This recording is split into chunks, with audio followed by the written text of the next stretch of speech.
Hey, welcome to Geek Freaks. I am Frank, and today I'm joined by Jonathan. And we have Squeaks. Okay.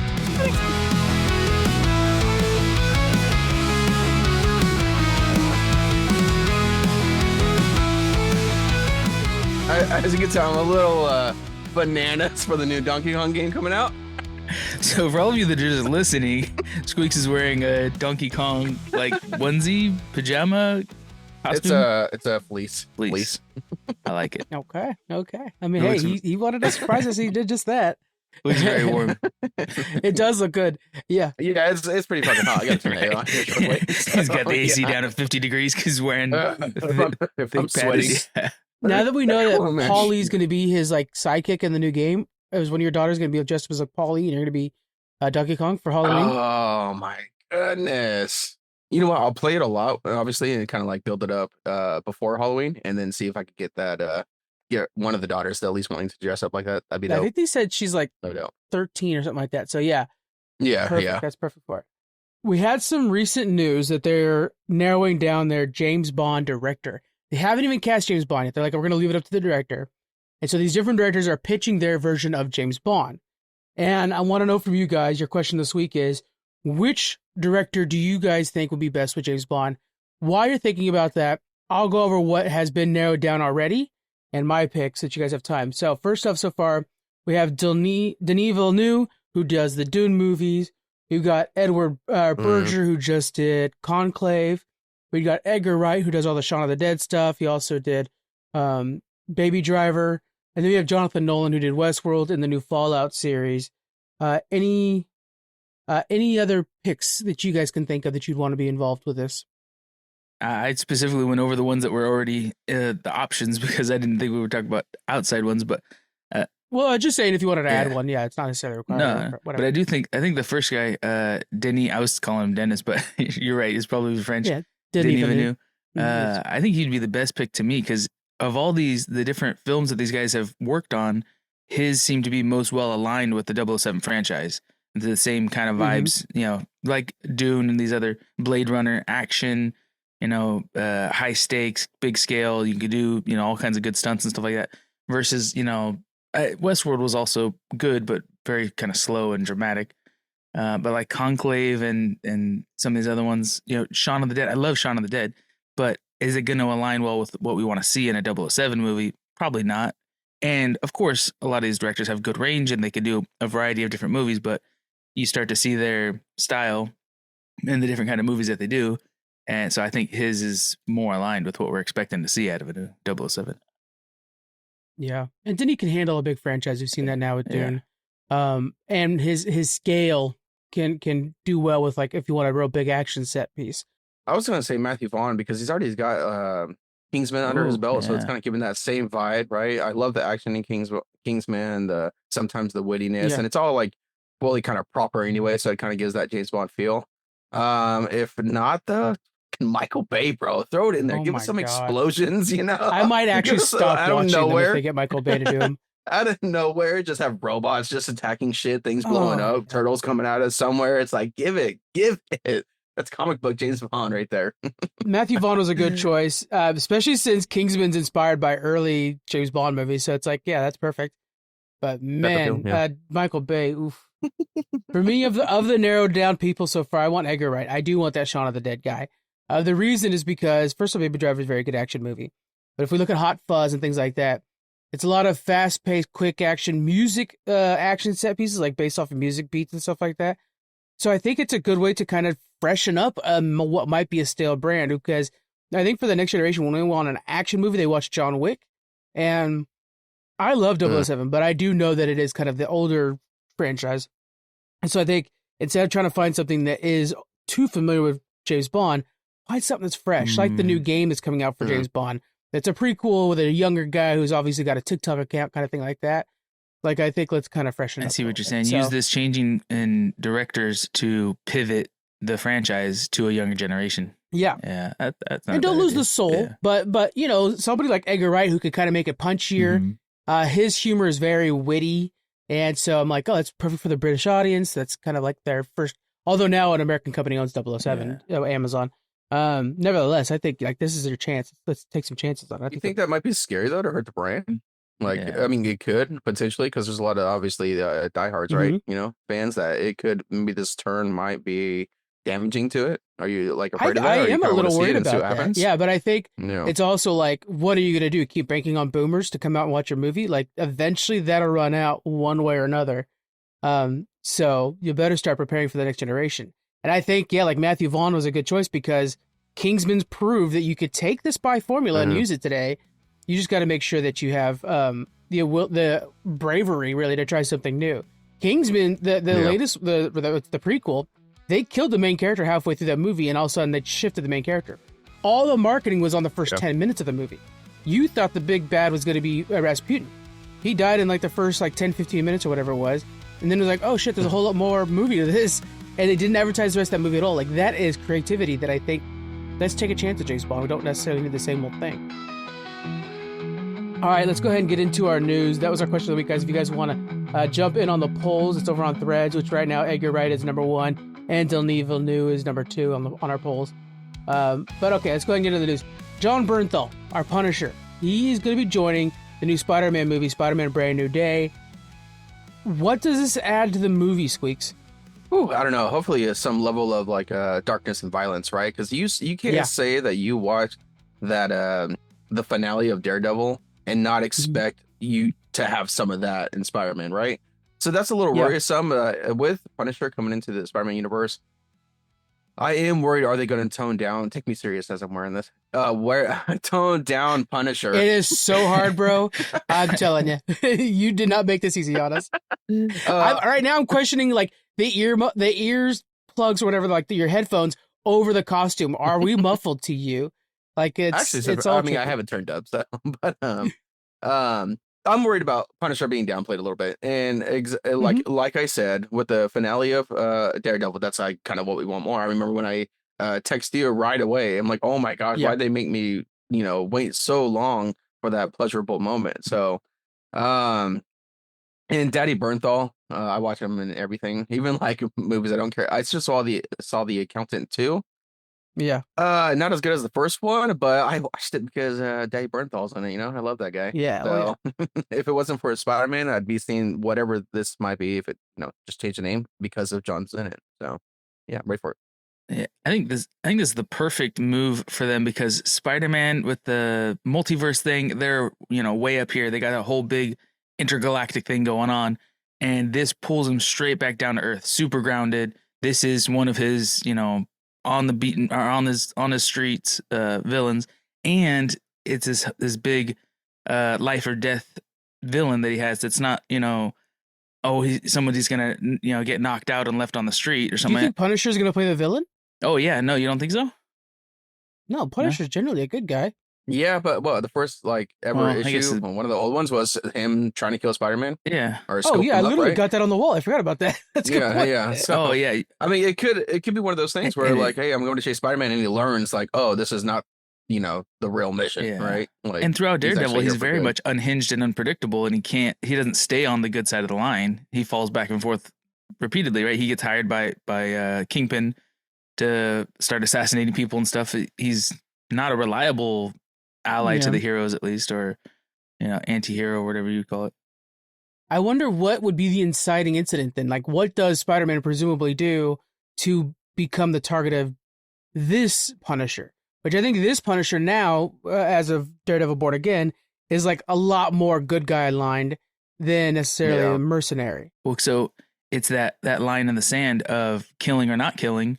I'd imagine, right? Like Daredevil has a hit, the Punisher has a hit of somebody who was a politician or somebody like that. Somebody who might have been doing some bad things through paperwork. And Spider-Man's like, hey, we need to put him in prison. We don't need to just start executing people on the street. That's not justice. That's vigilantes. Okay. And you're making us look bad. You're making it look like we're all vigilantes and the community's going to turn on all of us. So he tries to stop Punisher. And then he's like, wait a minute, you can't get in my way, kid. This is going to get serious. If you're stopping me from doing my job, then I have to go through you. And there you go. Yeah, it could be like a Norman Osborn type thing where hey, we know he's bad, right? But there's two ways to go about defeating him. So one's like the heroic way and one's obviously the Punisher way. I can see that, but I feel like it's kind of boring now, used. So I don't know. Frank, do you have an idea of like even with the name Brand New Day, they're trying to kind of not reboot but soft reboot Spider-Man back to ground level. People don't know his identity, stuff like that. So if it's boring, that might be to its advantage. Yeah. Okay. And the stakes are high because it's not like this big old global catastrophe of like, you know, the whole world's going to end kind of thing, but it's very personal that one person could die in Spider-Man's arms kind of thing, to where it's like, you know, Spider-Man wants to stop bad guys without killing people, and Punisher's just like, nope, shot in the head, death, like he ends people immediately. And so it could zoom in on this, like, you know, each life matters kind of perspective from Spider-Man. So my question then, Frank, if you thought about this, so this is going to be after Daredevil season 3, I'm assuming, or the new season, whatever. So then, I mean, Punisher's mindset, I mean, like you said, is kind of already like the good guy anyway, right? Like he kind of knows now. So where do you jump from that? Because if you do kind of just assassin like a Osborn, kind of seems like you're going backwards with him, you know? As soon as you said Osborn, I was like, why have we not used Osborn yet? And if you're talking about a soft reboot, you bring in a big guy like that. So at first I was like, oh, Kraven the Hunter would be a really good mix for Punisher. But that killed itself though. Well, the movie. I tell you what, I've been hearing a lot of good things about so just real quick jump on Kraven. I've been hearing from people who are not superhero movie watchers. They watch Kraven and are like, that was badass. So then it dawned on me, is like, oh, Kraven's not a superhero movie for superhero fans, a superhero movie for action movie fans. And I think that's where it really wins out. And actually, it's not like the worst movie. I did watch it recently and it's like, it's okay. You know, as a superhero fan, you expect better, but as an action movie, it's like, yeah, shit, that's cool. But nevertheless, so yeah, I think bringing in Osborn, and then if he's like peddling, you know, guns on the street, Punisher would stop that. There'd be two different ways of going about that. I do like that, and then of course you're escalating it to a really cool bad guy, so that we could eventually get that freaking Green Goblin that we all want. So which is interesting because this Peter Parker has seen a Green Goblin before, so it's not the same as like, who's this guy on the board? He's gonna be like, that's Norman Osborn, but my Norman Osborn. So it'll be weird to see how that. Well, I mean, if you don't want to see an Osborn, I know we're going longer with this topic, but what other villain would you like to see to kind of be that replacement? I mean, you can go right to Hobgoblin, frankly, if you already brought in a Green Goblin. We have never gotten a Hobgoblin in live action, which is crazy. I kind of wouldn't mind seeing like a Lizard for some reason. I feel like that play, like maybe the things that he's done kind of pisses off the Punisher, and I can see like that really. Which we have had in live action before. Testing purposes. Yeah. I tell you what, who I think would be, actually, I'm remembering, it was rumored, is Mr. Negative, who is not even well known by most, you know, mainstream audiences. Plus, when we have Black Suit Spider-Man, which is bringing in Venom into this whole scenario, which of course that definitely needs to happen. Mr. Negative is the one that turns him into Anti-Venom, right? So you have a pathway to that in this like next trilogy of Spider-Man movies of creating a Anti-Venom and a kind of like a better, nice guy Venom at some point. That'd be cool. If he's creating an Anti-Venom, it'd be cool to kind of see him like create other Venoms, kind of like we got in Spider-Man 2 video game, like you got Scream and stuff like that. That'd be kind of neat to kind of throw that in there. Exactly. Which is that part in Spider-Man 2 the game, I believe, is from the comics, where like it's Mr. Negative that makes Anti-Venom. Which, by the way, who do you guys... Okay, we don't need to keep going on this. I was just thinking, like, who do you want to play Mr. Negative? That's a whole good casting. We'll have to think about that one. That'll be our next question of the week. So keep that cooking, guys.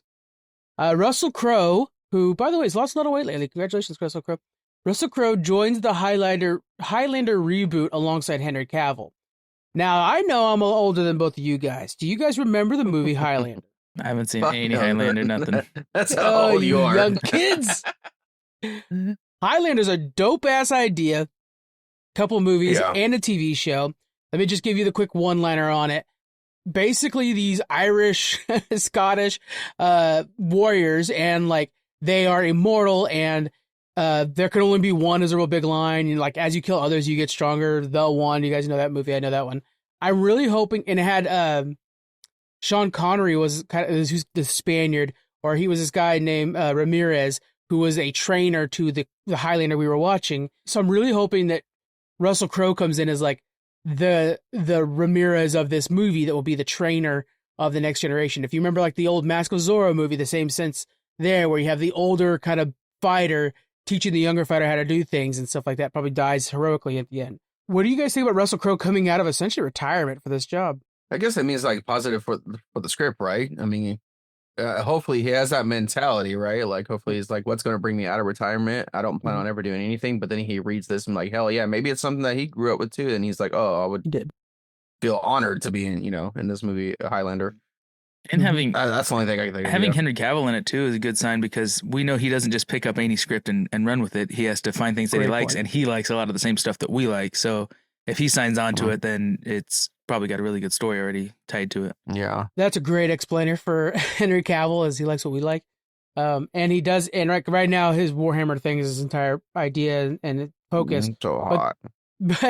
But Russell Crowe was a teenager when Highlander was coming out. So this is definitely a movie that he liked as a kid. Obviously, that would have been an action movie for him. And so I think it's a really good sign. And I think Highlanders, I know we need fresh idea, and I'll be talking about fresh ideas when Elio comes up, but I think it was a really good sign of kind of bringing back a franchise that might have been forgotten, especially forgotten by you two, your generation. So we're not out of the same generation, by the way, guys. It's like 5 years difference. So, let's get that on the books.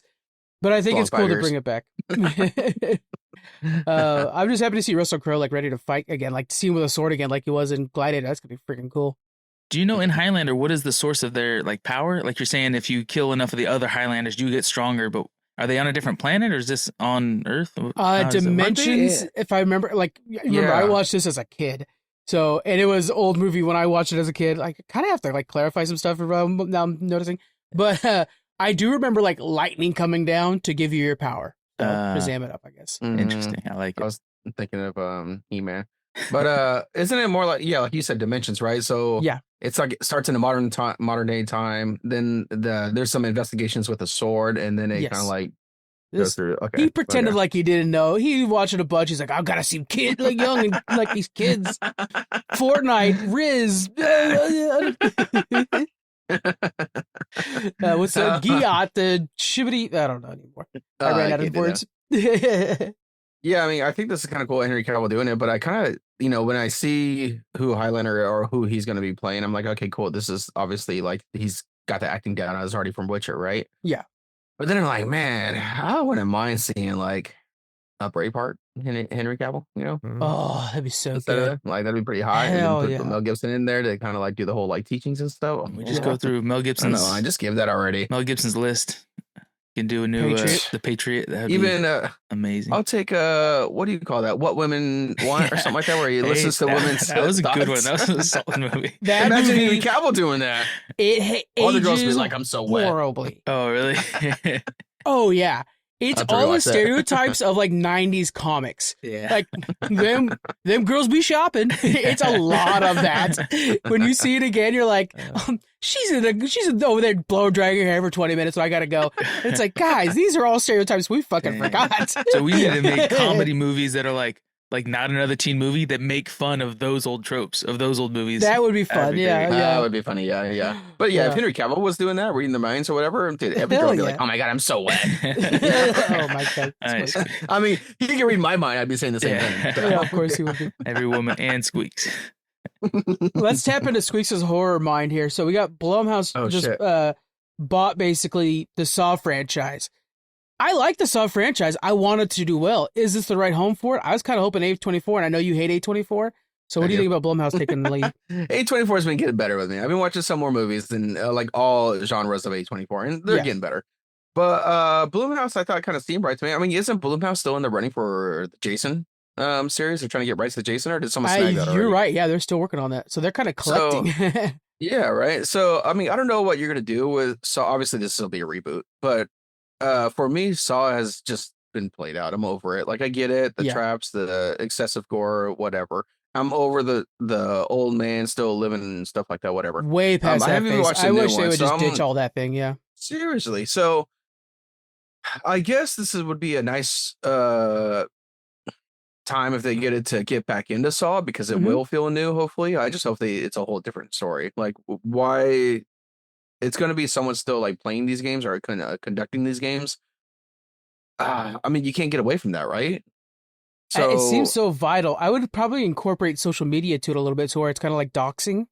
Like maybe you could kind of bring in some of that aspect of it. Like hey, I don't know, like some of the things are like you have to, I don't know. Now I'm thinking outside of the box too far, but yeah, just something that brings in social media because I think that's something that wasn't in those original movies.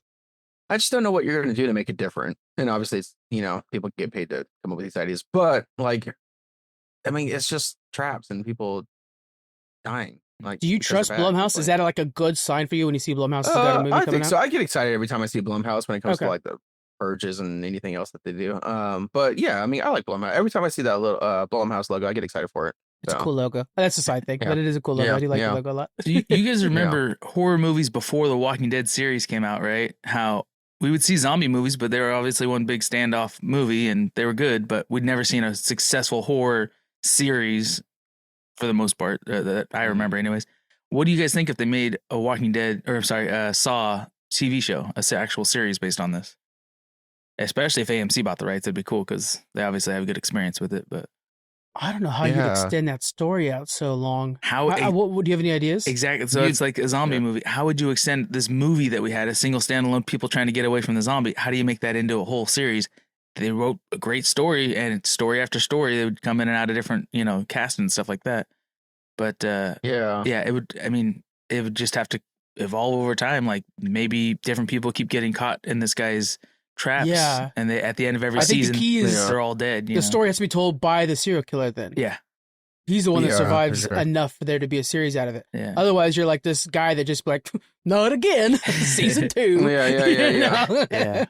I guess you would explore the killer. The killer's like fucking life or whatever he's having to pay through to prolong the series. But you know what ought to be cool, and John said Walking Dead, is I was recently watching Tales of the Walking Dead, which is one-off episodes. Yes. I wouldn't mind like a 1 or 2 off episodes of a person going through a game, you kind of like fall for the character a little bit, see if he lives, see if he doesn't, he should whatever. That'd be kind of neat actually. But then in between those like killings, explore the killer. Ooh, or I'm thinking like It with Pennywise, if at the end of each season everybody died and the news is reporting like, oh, there's some mysterious stuff going on, but this house burnt down and there's an investigation, whatever. And then in the next season, you're in a totally different town and you start to see signs that like, oh, people are going missing, or there's a body found by the river or something like that. And it takes a few episodes to get into the fact that like, oh, this guy did, shut down his operation in Louisiana and now he moved to Tennessee and now he's got, people in his basement in his new house in Tennessee. So every season the guy moves and starts a new operation of catching people. Yeah, I wouldn't mind one person living and trying to be like that. The crazy nut job. Maybe gets caught again. Yeah, right. But then gets caught again. I mean, it has to do this games over again. Yeah. Unwillingly on like a Squid Game. Squid Game thing. Then on that one, that could work. That could work. But more unwilling, right? Like what John said, trying to expose him, but then he gets pissed off trying to expose him, and then just takes him again. Yeah. Kind of cool. I do kind of want a dork then that keeps getting caught just because he likes to keep But he keeps. Like, I just answered this thing on Craigslist. I really want a free bike, and he doesn't realize it keeps being a trap. All right, let's kind of jump around here a little bit. We got Pixar revealed a bunch of new stuff over at the Annecy Festival. So first off, they showed off Hoopers, which is the next thing coming up, where a kid basically transforms into a robotic beaver. It's Pixar. You got to trust them a little bit, and it's like all about animals working together to like save a dam and whatever, it's going to be something I watch for sure. The next thing that got announced, this is like the future project, is Gato, which is going to be a cat that's in Venice, Italy, that's reflecting on its 9 lives. It's on its last one and thinking it's wasted its life. That is some good storytelling. I really like that. That seems like a good premise to me. Yeah. Yes. And then Toy Story 5, and Jonathan, actually both of you guys are both dads. Toy Story 5, the bad guy is going to be basically like one of those like leapfrog tablets. And so it's going to be new tech toys and like kids stuck on tablets versus toys. Does that ring true to you? I can already see the John's eyes that rings true to you. If my son doesn't have a screen in his face, he's mad that he doesn't have a screen in his face. He always wants it. But when you break through that and you're like, yep, nope, it died, or there's no access to it right now, and eventually get those creative juices working in his brain, then he has so much more fun playing and being creative. And but that means I have to get off the couch and play, Green Goblin and chase him around and throw imaginary pumpkins. So, but yeah, definitely once you get that addiction broken and get the tablet out of their face, it's a lot more fun. Just not as easy. Yeah. I think this is a perfect villain though, right? For like modern day Toy Story. Yeah. I mean, But then, are we ready for a full circle or what? Let's end this shit. Let's get, what's her name? Bonnie, right? Bonnie grows up, right? She doesn't play with the toys anymore. Guess what? Andy has kids now. He's back from college. Andy gets the toys back and playing with Andy's kids. Fucking wrap it up. Stop making these movies. Yeah. Damn it. Calling it. It's just makes so much money. But then you start getting like Toy Story 4. Like, how so stupid ass Forky. Like, yeah. Well, okay, hold up. Now that was the saving grace of Toy Story 4. No way. The villain was lame in Toy Story 4. Forky was awesome, played by oh my god, I can't remember his name, but he was really Tony Hale. Yeah, I know. Really good. Yeah. Mm-hmm. I like but that. I don't know. I just feel like what if we got into a new Toy Story that had a slightly different name? Would be Toy Story something adventure or whatever. That just starts with a new group of toys. Like it doesn't have Woody or Buzz. That'd be okay. Yeah. I'd be okay with that. Yeah, wrap up that new series. family. Might not pull, but it's the modern generation. Maybe the family's different. Maybe there's 2 kids. Maybe it's brothers that get toys on Christmas or something like that, or 3 little girls or something. Whatever, the different family. But or just do series like they do with Monsters at Work, which I thought was a phenomenal series on Disney Plus. And do something like that. Whatever, hype it up a little bit more. Especially if they follow different toys every time. Make it kind of like an anthology series of different toys, and obviously they're all replicas of ones that like millennials would attach to. Like the G.I. Joe adventure and stuff like that. That would be really cool. I like that idea. Or you say G.I. Joe, but do like the Army Men toys, just going at it, just battling each other, explosions everywhere. Do a little like Saving Private Ryan scene, like in just the buzzing. Toys are dying. Yeah, you hear that screeching sound, and they're on this like dresser. I always like the scenes too when they're in this toy stores and stuff like that. So I think it'd be cool if they did like a Toy Story demo where you're with the demo toys that are like stuck to the shelf or something like that, or stay on the shelves. Yeah. And so they see all the other toys coming and going and stuff like that, but they get played with every day by 100 different kids, kind of like the ones in the daycare. But, they see the changing of the store over and over again. So it's also be like a workplace comedy kind of thing, but with toys. Yeah. And in that case, too, you could do when it's like a TV show like that. We always do this. We always say it should be a series. We always do this. But series are hot right now. They do so much By the way, better. Gargoyles is cool. Let's just go and get that up there, too. I love Avatar. Yeah. Broken record, guys. 550 episodes. Don't blame us. So I like the idea of doing anthologies because then you could do little cameos from all the other stuff from Pixar as toy versions. So like there's one episode where it's all cars racing, like it's a Hot Wheels episode, but then you actually have like cars in it too. And then like, oh, this one has to do with video games. Here's Wreck-It Ralph, stuff like that. So you could really kind of toy around with all of the anthology. I think this is a great idea. Cool. Yeah. That's a good one. Last bit of news before we get into our review and discussion. Strange New Worlds has been renewed for its 5th and final season. Right now, season 3 comes out July 17th. So then we have 4, and the 5th season will be coming out in 2027.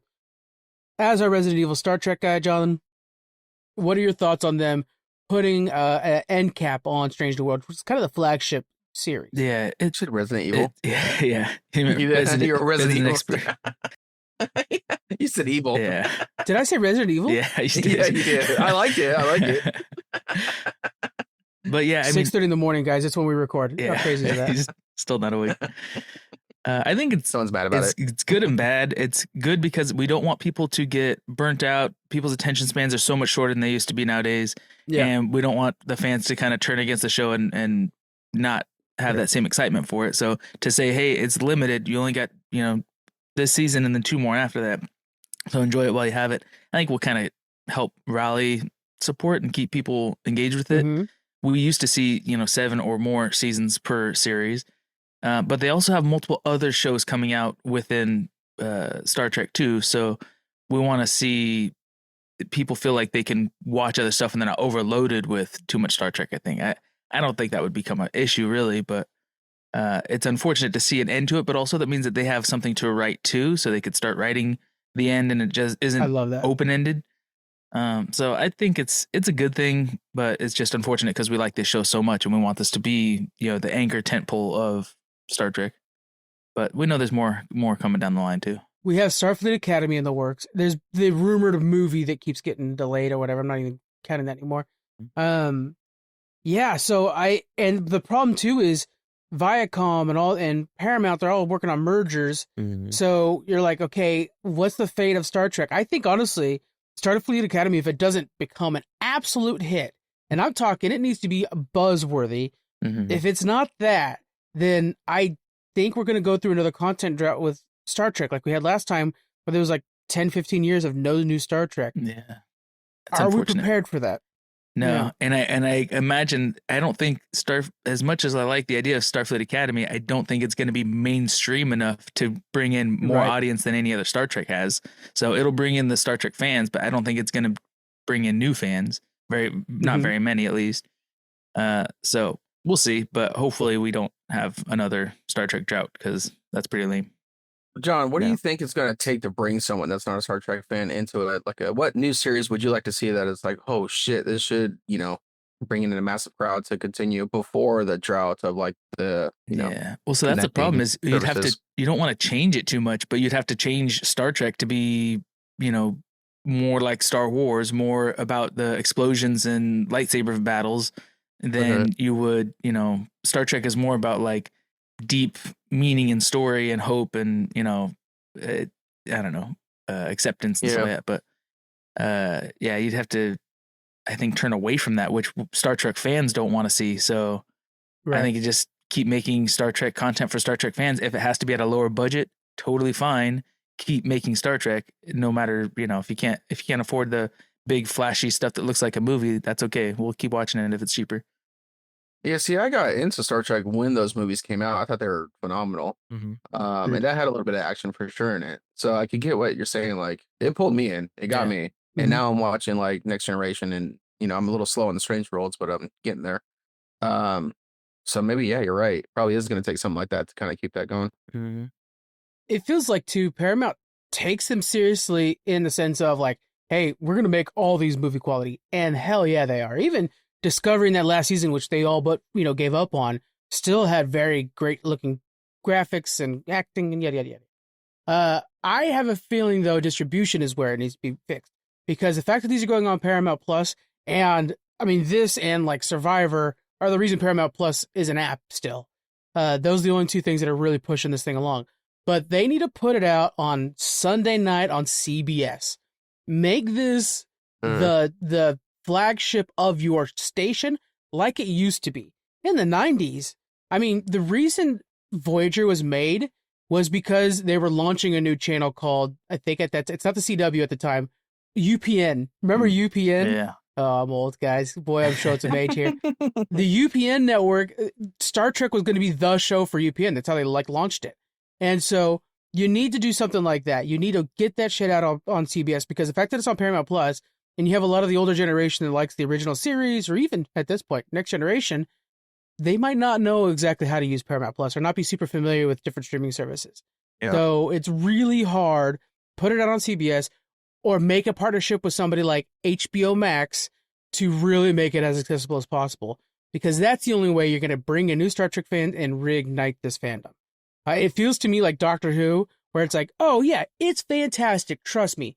Okay, but you have to already be a Doctor Who fan to know or care about it. Yeah. Same thing with Star Trek right now. And one thing we see Star Wars has done a lot of that Star Trek has done, but maybe not to the same success, is in between a lot of your series, make big movies and put them in theaters, not straight to streaming, but in between even just a season of 2 seasons of your series, you can put a movie that maybe you can understand the story if you don't watch the movie, but it would elevate it and, make it a full-fledged, full quality movie in theaters. And then people are like, oh man, there's actually a show about this. And then, pulls them into your streaming service too. I fully agree. Yeah. They're supposed to be working on a new Chris Pine Star Trek.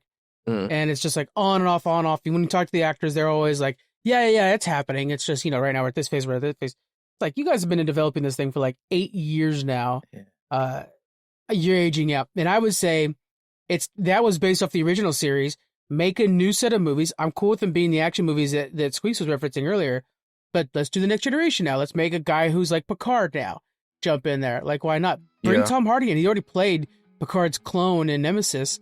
Make Tom Hardy the lead for a new Star Trek series. That'd be dope. Hell yeah. Yeah. Series of movies. Yeah, I think that'd be a lot of fun.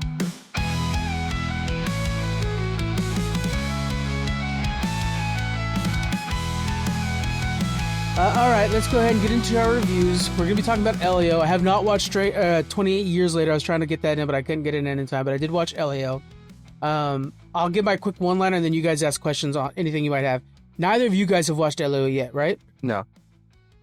So again, you're the two dads. I'm the single guy. So ask me questions that might be good for somebody who's thinking about taking their kids, okay? So first off, the idea of Elio is this kid, his parents had died. He's now being raised by his aunt. She's in the military, or NASA actually, and having a hard time raising this kid. And he feels very alone.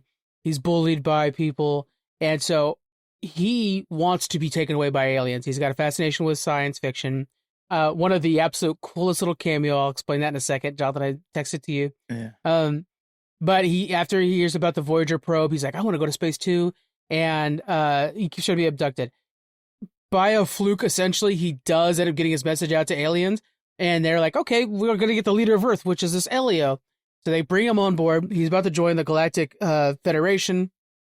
And it's like, oh, it's between these two candidates, Elio, the leader of Earth, and this like warlord that's over here. It's like, well, we like Elio. Let's go with Elio. Hey, Elio, can you help us tell the warlord? The warlord's not happy with it. And so it starts a conflict between the two. Elio gets captured, and I'm not going to go too far into the details. Gets captured and ends up meeting the son of the warlord, and they become best friends.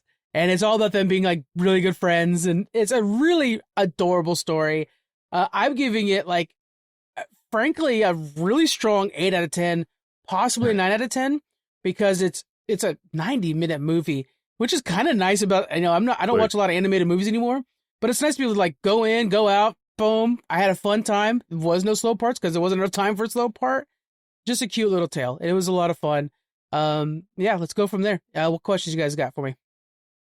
So did you recognize any of the voice actors? Were any of them standouts that you've heard in other things, or maybe they were unique to this but really particularly good? Okay, so the one voice actor I knew was the cameo.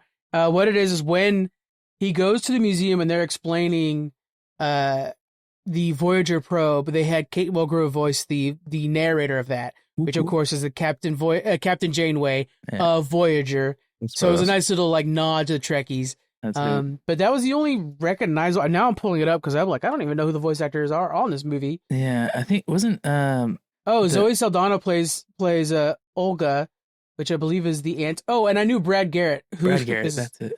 Was the bad Brad guy? Garrett from Everybody Loves Raymond. He's the brother. He's the bad guy, but he does a really good job of kind of being like that. Like, I'm not afraid of this overbearing dude, because he has the persona that reminds me a lot of the big shark bad guy from the Lilo and Stitch animated version. Yeah. He kind of has that vibe. Yeah. Not Jamba, but the other one. I don't remember his name. But yeah, he's kind of got that Bubbles? big personality. Gantu. Gantu, thank you. Yeah. Gantu's the Rush. The fish guy? Yeah. Okay, yeah. You're right. And America Ferrera. Oh, good, they did end up. Was in this too? America Ferrera, I didn't recognize her anywhere. But yeah, I know that Jamila is in here. She plays the ambassador. Quista, who's kind of like the voice that can like read minds. But it wasn't like, honestly, the voice acting was serviceable, but nothing noticeable. I think the animation was pretty standout, really bright colors as they're in space. But even just like their use of greens, I really liked it. It was like this like illuminating green that kind of like really showed direction. It was a texture too, because like the alien friend that he makes, he looks kind of like a blob, but then like at moments when you see him close, like, oh no, he has fur and stuff like that. It's really cool texture they put on things. Do you think this story was written in a way that they can do sequels to it? Would you want to see sequels, or do you think they should just make other movies similar in this style? I think sequels would be good. Yeah, another reason to go back to space and stuff like that. Elio is now being raised by his sister. It actually has, funny enough, it has the Lilo and Stitch ending in a lot of ways that Lilo and Stitch, the live action, failed to do. Oh, and don't make a freaking live action version of this. There's absolutely no reason to do that. Right, not necessary. But it's an original story, which was nice because Pixar seems to be Disney, seems to be just recycling content that they already made. Yeah. This felt very original and was like, oh, okay. Like how Wall-E brought you the baseline version of what love is. This is bringing you like the baseline version of what loneliness is and friendship. And it was like, this could be put in any language and people would understand what's going on here. And it was really cool to see. Yeah. Nice. Yeah, my question was going to be like, do you feel like that's kind of like put Disney on the map when it comes to animated things. Because let's be for real, they've been on a drought for a while, right? Yeah. And it kind of just shows like, hey, the creativeness is still there. Whatever you got to throw out there, it may not always stick. So, all right. I mean, you think this could get the ball rolling now, or maybe that drive to like keep making hits like this? Because obviously you liked it, right? Creativity wise, absolutely. This was an original story in a unique world.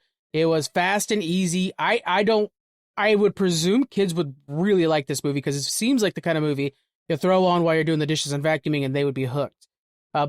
It was just really, really fun. And Elio is a fun kid.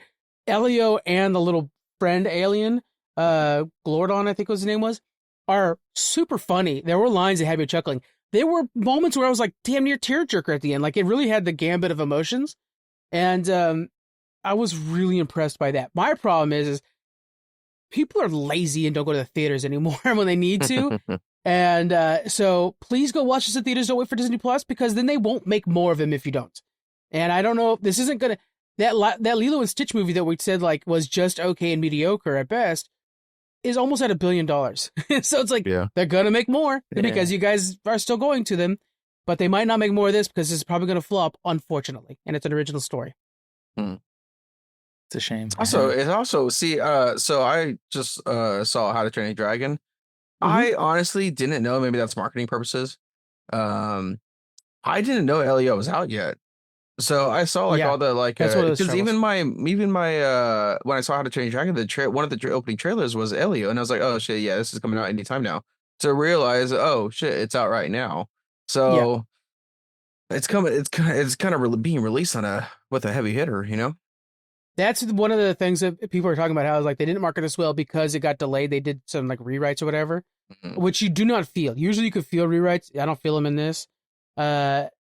Yeah, so that I think is a big problem for them, and I think they almost intend on this being a Disney Plus hit, which is a shame because it's fun. You got to stop aiming for things to be made just for Disney Plus, unless it's going to be really low budget. But you're doing these, and this wasn't. Yeah, full price movies. Put them in theaters and market them for theaters, and try to get that out there, because we see the movie theater industry is dying too. And if all these streaming services are targeting just making movies for their platform, and maybe it has a quick weekend in the theaters and doesn't make much money, then we won't have a theater to go to pretty soon. Yeah.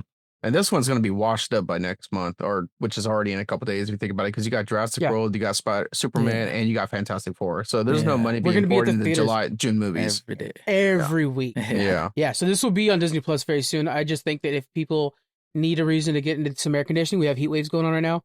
This is a very solid bet. It's a really good option. And I think Marco would love it, as I'm seeing him walk to the camera right now. What's up, Marco? Hi. Okay, I'll be back. Hi. Hi. Yeah.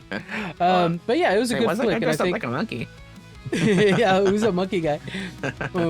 But yeah, it's a good one, guys. If you guys want something to watch, I'm going to give it a very strong 8 out of 10. Nice. Very strong. 8 plus, really. But yeah. Go ahead and get into our discussion for the week.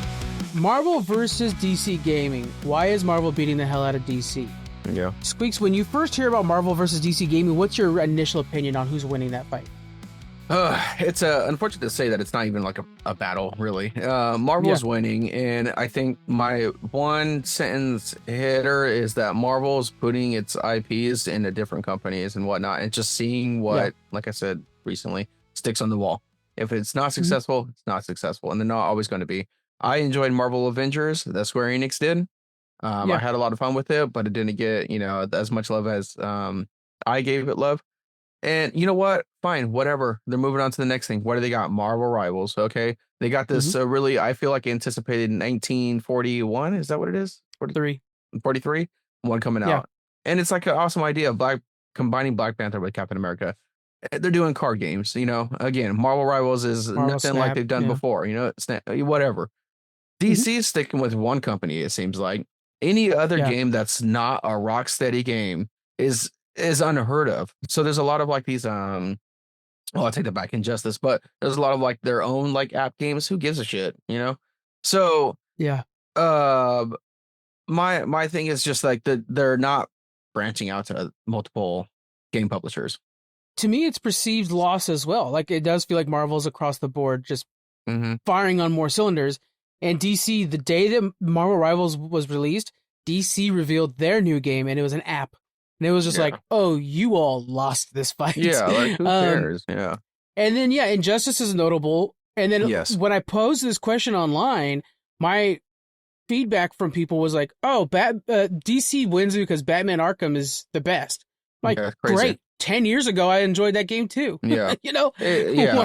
What have you done for me lately? Marvel's beating them now. Exactly. That's what matters. They have one game, one series. And I get that. And it's a phenomenal series, right? I think it changed like it's generational, like the Arkham Asylum.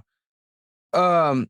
But you're not doing anything different besides that. Now, I actually really enjoyed Kill the Justice League, the Suicide Squad game. It got a lot of hate for like the paid services or whatever. I actually Gotham Knights 2 was better than people gave it credit for. Yeah. Mm-hmm. So I played the hell out of Suicide Squad until like some of the DLCs were coming out. Then I kind of just gave up because the grinding was too much. And I'm a grinder too, like we play World of Warcraft and shit. So, I don't know, like they just gotta go with it, and that was Rocksteady as well. They gotta go with someone else. Put it all out there. Who's gonna make it? It doesn't even have to be Batman, right?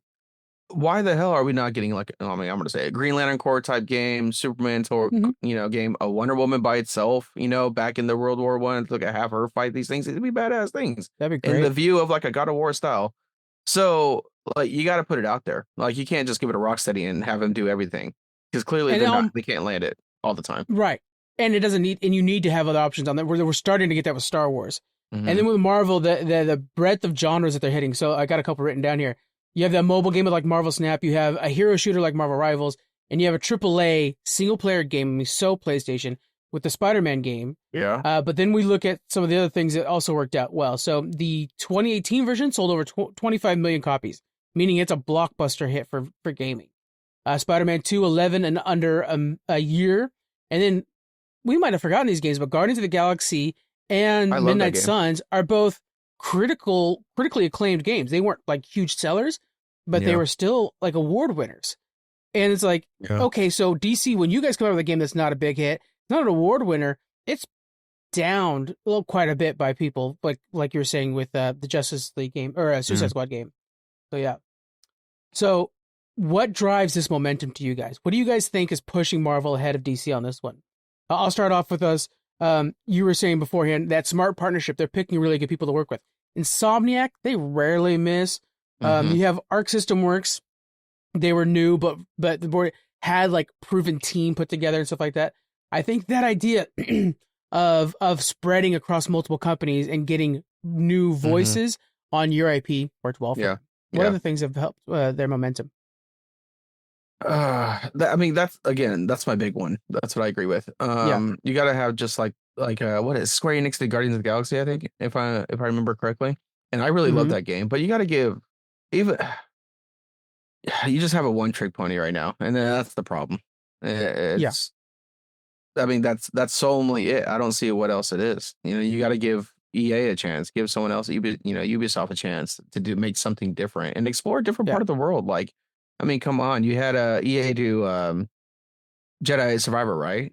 And we fell in love with a brand new character that was never introduced until that game was released. So why not, even if it's an oddball character, fucking Satana, Santana or whatever, do a game about her. Do a game about the Birds of Prey, like that cast of characters, like which Marvel's doing that. They're mixing the flagship characters with the niche characters. Great example. Before Marvel Rivals, how many people were talking about Jeff the Land Shark? Not a lot. Yeah. And now he's on the cover with Crypto for the new DC Marvel crossover. Yeah. Like he's a big character. Luna Snow. She was a South Korean favored Marvel character, not known out of South Korea. Now people are getting tattoos of her. And it's like, picking up some of the older, there's so many really cool characters in DC. Constantine. Like, I know people know him, but he's not used enough. Is a great character as well. You can make that in a different type of game too, like a horror type still with Constantine. Oh, yeah. I mean, you're naming these characters, and it's like, come on. I mean, my favorite right now is I'm picking up comics of him because it's just randomly introduced as Peacemaker. Peacemaker has a season 2 coming. I'm sure he'll be in some other movies. Why are you not making an action game of Peacemaker? Like, come on. Really good. Yeah. Yeah, you could do like a Grand Theft Auto style almost with him. That'd be really fun. Yeah, sure. Jonathan's back from tending to Marco. How you doing? I think also though Marvel is, being under Disney, they have probably a lot more money to work with in this realm more to invest in risk versus if DC, takes a big swing on making a Peacemaker game, but maybe it's not something they're used to doing or something like that, and it misses, it might be a lot bigger impact on their business than it would be if Marvel produces a game that doesn't. Yeah, and I think that's why you got to give it to WB Games. I mean, they did The Lord of the Rings, and you don't want to copy, and they copycat, let's see, like Batman, Arkham, like fighting, whatever, but they have a studio. Yeah. I mean, and WB is ties with DC. Why not? They just did that Harry Potter game that was quite good. Yes, skin that as going to Justice League instead of Hogwarts. Like talking dirty like that. Did I just sell you on a brand new game idea? Right. What if it's Teen Titans? There you go. There you go. Even better. Yeah. I think Marvel has a lot of momentum behind it, in the variety of formats too. DC, we talked a lot about the troubled landscape that they've had. They had no major DC hits since 2017. That's Injustice 2. Which, how hard is it to make an Injustice 3? You know what I'm saying? Well, I mean, that too, I'm going to say is NetherRealm's doing it. And they are going to do Mortal Kombat because that's their baby. So it's going to be off and on. But that's what we wanted them to do, right? Is use other studios. And you're exactly proving your own point there. That's exactly right. Yeah, and I think what we got, since Mortal Kombat 1 is, I think, officially wrapped up now, I think we'll get that Injustice 3 pretty soon. At least a trailer. The games that they do release nowadays, so like we were talking about with Guardians of the Galaxy when it released, success, financially, no, but critically, yes. But when you see something like Suicide Squad Kill the Justice League or Gotham Knights, it was neither. You didn't impress the critics or so you can't hang your head on anything. But both those games cost the same amount of money. And so it's like you have to do something with it when you come out with it. And they leaned in on those live service games, which we, thank God, are past that phase now in gaming.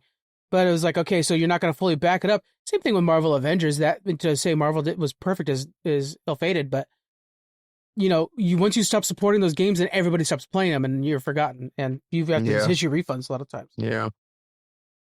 And then the next Rocksteady game is years away. Now, that's their main partner. It's years away for the next Batman game. And then the latest one that they announced was in VR, which is basically a death sentence. Because VR is so niche that rarely gets used. And you only fucking gave it to the MetaQuest. Like, there's still the PlayStation one, and there's rumors of an Xbox one. I mean, I have the PlayStation, and it's like, I was looking forward to it because, like, now I have finally a VR, and I'm like only on Meta. I'm like, what? Why is this not released to all of them? And plus, I mean, VR is not the biggest thing right now, so why are you only going to cap it to one system? That was stupid ideas, man. An underselling system compared to the others too. God. And then I think your most potent character, Superman. When is the last successful Superman game? Never existed. There's never been a successful Superman game. Superman 64 is infamously one of the worst games to release on that platform. I played it, but it still doesn't mean it was good. And flying has only been somewhat successful DC-wise in DC Universe. An MMO that's still active, and they never advertise it. That game is their most successful game in the last 15 years, probably.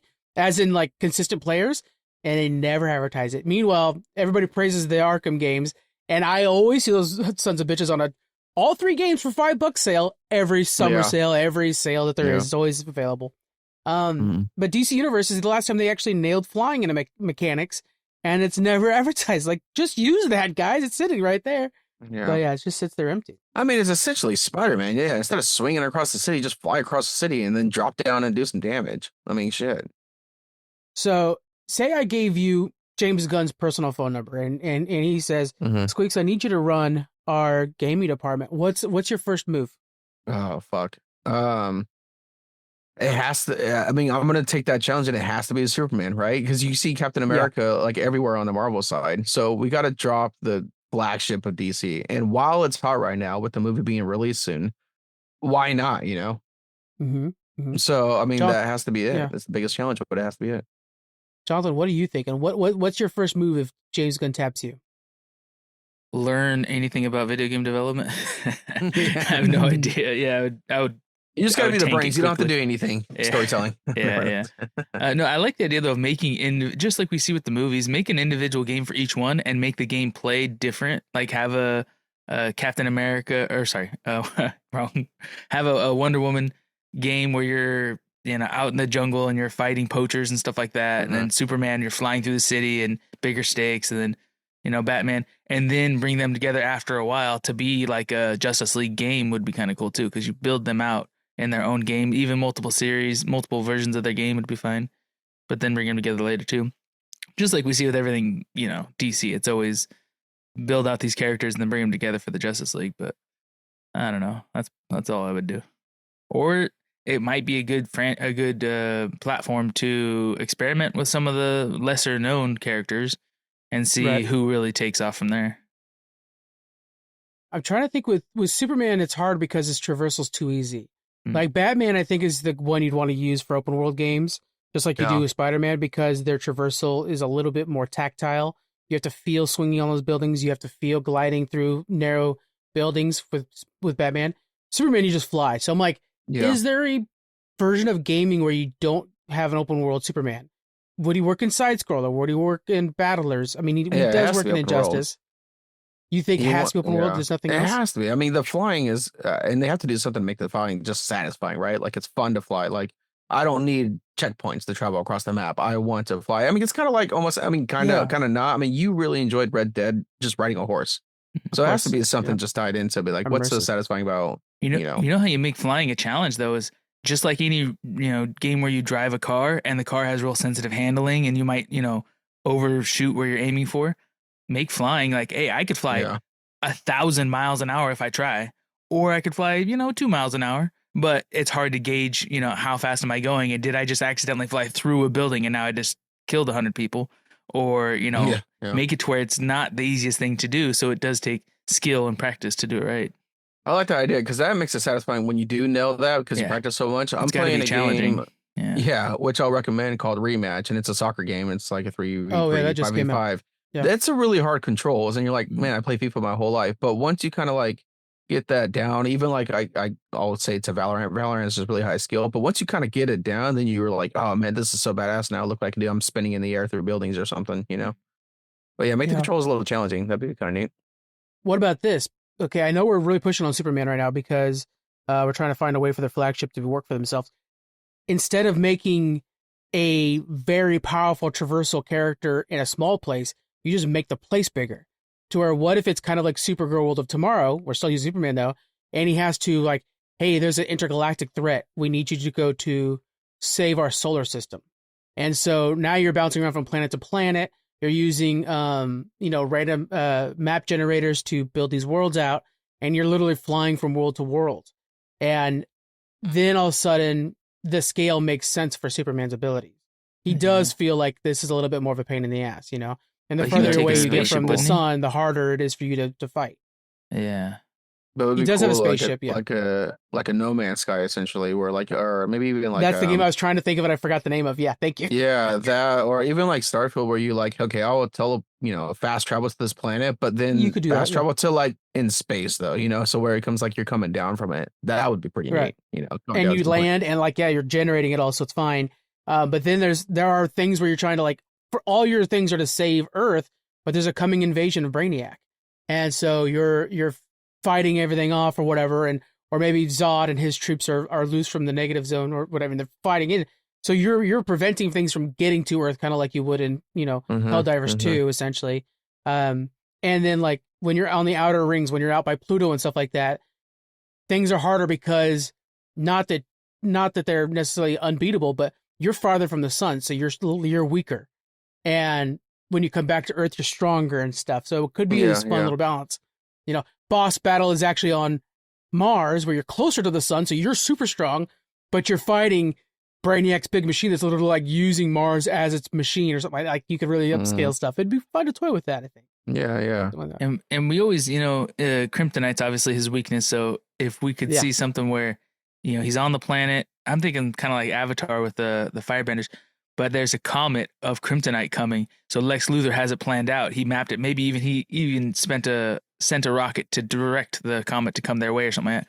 But it's going to orbit the planet on a certain day. So he's planning an attack that he'll kill Superman during that battle or something like that. I love that. And so he either has to go confront the comet ahead of time in space and try to stop it from reaching their orbit. But once he gets close enough, he'll be weak. Or he has to prepare to defend himself and protect the people while he's weak and has no power. That'd be kind of cool. Yeah. I mean, I think it could just happen in a way of like, I'm thinking like boss fights, right? Just one-on-one, you're going at it and you're super strong, right? But it's going to give that God of War feel because Kratos is obviously this essentially super strong going against another strong. It's not a bad thing. But I'm thinking like, oh, like quick actions, right? Like just imagine Brainiac has some type of machine that's like kind of grabbing him, but you're spamming like whatever button to release it and then just shoot laser at him to free yourself. Like that shit would be so cool to see quick close times cinematics like that. Oh, nailed it, dude. Quick times on a Superman game are sick. So like you're like pushing back. You always see that in a classic Superman movie where like you're barely, no matter what it is, you can barely lift it, you know? It could be a planet or it could be a bus, but he's barely pushing or barely lifting it. You're spamming the button. But as soon as you get it, you're like, okay, now press X. And suddenly you see him like do a cool laser move, but it's all quick time action. So you're not actually doing the laser move. Yeah. Perfect. Just like you would be in God of War. Yeah. We got something cooking here, guys. Yeah. I mean, essentially it's like Final Fantasy 16. We're about to wrap up here, so hopefully today. Where you're having these massive battles, but then in mid battle, end battle, whatever are these quick scenes, whatever you call them, quick actions, whatever. Yeah. That just makes it feel like it's way more than just a video game, like this big cinematic deal. And Final Fantasy 16 does a great job of that. Yeah, there we go. I need to play it. I need to play some Final Fantasy. I'm doing South by Midnight right now, which you were right is very good. Very good. That was a good call. And then I'm also playing a little bit of Mafia. So I'm trying to go through that back catalog before eventually World of Warcraft takes me again. I'm trying to do the same. Yeah. And of course, there's always Marvel Rivals. I'm trying to be platinum, but I'm slipping now. Back to that was my transition back. So what's next? So for Marvel's future state right now, we have Marvel Tokum. It was a recently announced fighting game. It's basically their version of like a classic Capcom fighter, but it's going to be all Marvel characters. We have 1943 Rise of Hydra, which is looking gorgeous. We've got Wolverine, done by the same team that did the Spider-Man games, but it's going to be Wolverine roving around Canada doing Wolverine things. We have a Blade game in the works, which is probably going to come out before the movie actually does. And we have an Iron Man game in the works. So, like, Marvel has a lot coming up soon. DC has a small window, though. They can do something with this. Right now, they only have The Wolf Amongst Us 2 that's kind of coming up, but that's a Vertigo thing, so people don't even really associate that with DC. And, of course, we can get Injustice 3. I think that'd be pretty fast. And the new Arkham Batman game, that's years out. What could DC do now to try to get a jump on Marvel? Because Marvel's next big games aren't coming out for another, like, year and a half, maybe two. This is that narrow window. What can we see happen? One thing I'm going to say, it pisses me off that you said there's a new Iron Man, because that's essentially what we've been talking about with Superman. You want to talk about flying and stuff like that, open world. Yeah. I mean, come on. It's there. Like, it can be done. You're right. Yeah. Yeah. But I don't know what DC... That's too short of a time span. I mean, unless Injustice What about a remaster for the Arkham games? I hate to say that, but that might be enough to kind of sell. Me off. I would buy them, though. They already look gorgeous, still, to me. So I'm like, they still hold up quite well. You're right. But that first one, I could see them use the Scarecrow. Ooh, the Scarecrow levels are the peak of the game design. Yeah. I don't know. They've got to do something. The fact when they came out with that app the same time Marvel's released, I was like, you guys are done. And this is all based off of an article done by Polygon. This is why we're bringing this up. And they were just like, they lost that so hard with Rivals. Yeah. What about a Saints Row type game that's based around Penguin? Wouldn't that be kind of cool? Like you're a mob boss in the streets. Do you want it to be lighthearted like Saints Row, or take itself seriously like? Yeah, I mean, like Saints Row same 1. same kind of gameplay, but yeah, I guess it could be more serious. But just like make it like the show. Like Saints Row, like 1 or 2 ish or whatever. 1 is a little bit more than just fucking whatever it's become now. Yeah, I don't know, but like you're saying, something about whenever I hear. Whenever I hear the Maronis and stuff like that, I get excited. Like, oh, street level Batman, here we go, baby. Yeah. It's a tough one, and honestly, I want them to do better because I think WB Games is a fantastic studio when they are firing on all cylinders, and DC has the properties to do something really good outside of the Trinity, guys. You can do other things. Yeah. Here we go, Flash game where you're traveling through time. Boom, right there. That's another one you guys could do. Stuff like that would be a blast. But it'll be interesting. If you guys have any ideas on this, if you guys want to continue this discussion, join us on social media, and we'll be chatting about it. We've already had a few people that basically are pitching Arkham as like the savior. Way creative. Super creative. I know. I just want something different than that. All right, so let's go ahead and move into network news. We just covered Jaws for the 50th anniversary over on Challenge. When's the last time you guys watched Jaws? No, 10 years plus. Last year, because I'm going through my what I call it, movies that, what do I call it? I think it's like movies that made America is what I'm calling it. So I'm going through all the biggest hits ever, and I just watched it last year, which is funny because I just bought a 50th anniversary Jaws popcorn bucket when I saw How to Train Your Dragon. Wow. Nice. I'm always buying the buckets. Are you into the popcorn bucket, like the newer popcorn buckets? Are you getting the Fantastic Four one and stuff like that? Is that a thing If I can get my hands on it, then yes. When I go to the movies, I don't not buy a popcorn bucket if it's available. Okay, I get pissed if I have to buy a normal cardboard bucket and popcorn. What kind of shit is that? Yeah. yeah. All right. And then for Distance Nerding, they just did an interview with Bonnie Wright. You guys might know her as the Weasley girl, the youngest Weasley of the Harry Potter kids. Yeah. They were able to interview her over at Gem State Convention, so check that out. It's a very good interview. She actually gives some really good advice for new actors. I really liked that. It was good. I worked on the clips for that too. So, and then over on Disney Moms Gone Wrong, their last one was Moana 2, which they didn't like it too much. I was surprised by that. Jonathan, what is your hot take on Moana 2? I loved Moana 2. I thought it was a great. Then you need to sit your wife down. Yeah, I think your wife's right. Your wife's right. Okay. I mean, sequels you can't expect are going to be better than the original, but I think it did a good job being close. Yeah. And then we had over at Phantom Portals, they talked to Michael. Boy, I'm going to mess up this last name. Papalefteris. Ooh, I think I got it right. He's a filmmaker out of Australia.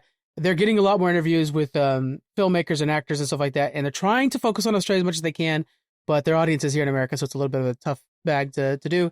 They also did a review for the new Karate Kid movie. So if you guys, we ended up skipping Karate Kid, so if you guys want to go check that out, it's over on Phantom Portals. And yeah, so there's a lot going on, guys. Of course, Headlines comes out daily, and Geek Freaks is right here for you. We appreciate you guys hanging out with us. What's your guys' recommendations for the week? Let's close out with that. Jonathan, what do you got for us? So you got 3 weeks, I think, until the next season of Strange New Worlds comes out. So if you're not up to date or you just want to rewatch them, now's the time to go watch the first 2 seasons. Yeah, and they're fast. They're not very long. Yeah, I think they're 8 episodes. Weeks, what do you got first? Yeah, so like I said earlier, it's going to be Rematch, which is a brand new soccer game that came out. It's pretty high skill cap because the controllers are pretty difficult. They're not your normal FIFA type style. But it's really satisfying once you get that down. But I really like it. I think it's already hit 1 million players. I'm pretty sure I just saw an article this morning or last night that it hit 1 million players. It's very Valorant art style, which is pretty stolen. But it's a blast. Yeah, it's totally different soccer game that's normally out there. So it's fun. And I'm gonna go with that is a good one. I wish it was cross. It's not cross-platform though. That's the problem with Rematch. You think they'll add that in? Or it seems like you don't even miss it, so that's okay. Yeah. I don't know. I'm playing a lot on the Xbox right now. It's because of Game Pass, right? But I didn't even notice that. I got a good game for you guys to check out called The Alters, also on Game Pass, but also on Steam. And the idea is that you're part of a crew that lands on a planet that's like an exploration crew. And on this planet, you have this big wheel. Everybody else died in your crew except for you. And there's this big, basically mobile station for exploration. And you realize on this planet that you can clone yourself. And you only have a few days to get this thing done. You can clone yourself. And each clone has a small thing in your history that changed. I got divorced when I was 25. What if you didn't do it? That's what this clone is. It's the clone that didn't do that. And so basically you create multiple clones for yourself to work for you. And you build up this station and to try to, progress the story along. But essentially you end up with this entire thing that's all alternate personalities of yourself that all made that one big pivotal change in their life to create that version of you. So really fun to kind of explore what is this version if I didn't go to college? Or what is this version if yada, yada, yada? And then just the world too, very survival, radiation's a problem, mining minerals and building out this station that's mobile. It's a lot of fun and very unique idea. It's called The Alters, and again, it's on Game Pass and Steam. So check out guys. Yeah. All right, y'all. Thank you very much for joining us here on Geek Freaks. Make sure you guys follow us on all the social media platforms. Give us a 5-star review on Apple Podcasts and Spotify. And for early release content and extra bonuses, check out our Patreon. Shout out to all our patrons that just got their swag bags, summer swag bags. We're going to try to do that for Christmas as well. Thank you guys for hanging out with us. John's wearing the shirt right now. Nice. 7 years of Geek Freaks. All right, guys. Thanks for hanging out. We'll see you on the next one. Bye.